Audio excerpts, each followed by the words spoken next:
Hey there, Trello enthusiasts. Welcome back to our channel, where we break down the latest tips and tricks for your favorite productivity tools. Today, we're tackling how to delete a board on Trello in 2025.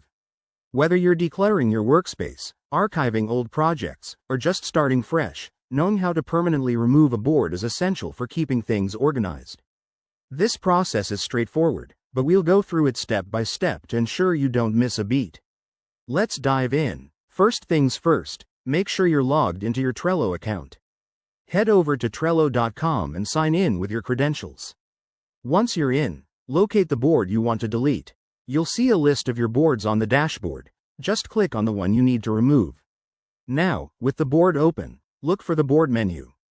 It's usually represented by 3 dots or a Show Menu option in the top right corner. Click on that, and a drop-down will appear. Scroll down until you find the More section, then select Close Board. Don't worry, this isn't the final step, it's just the beginning of the deletion process.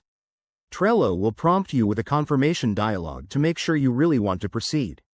Here, you'll see an option to delete the board permanently. Click on that, but be cautious. Once you delete it, there's no going back, so double-check that you don't need any of the data from this board. Pro tip: if you're part of a team on Trello, some boards might be shared. In that case, you may need admin permissions to delete them, so coordinate with your collaborators if necessary. After confirming, Trello will remove the board from your account instantly. And just like that, you're all set.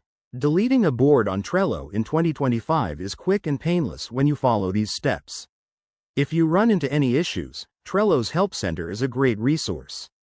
Thanks for watching. Hit that like button if this helped, subscribe for more tutorials, and drop a comment below if you have questions. See you in the next video.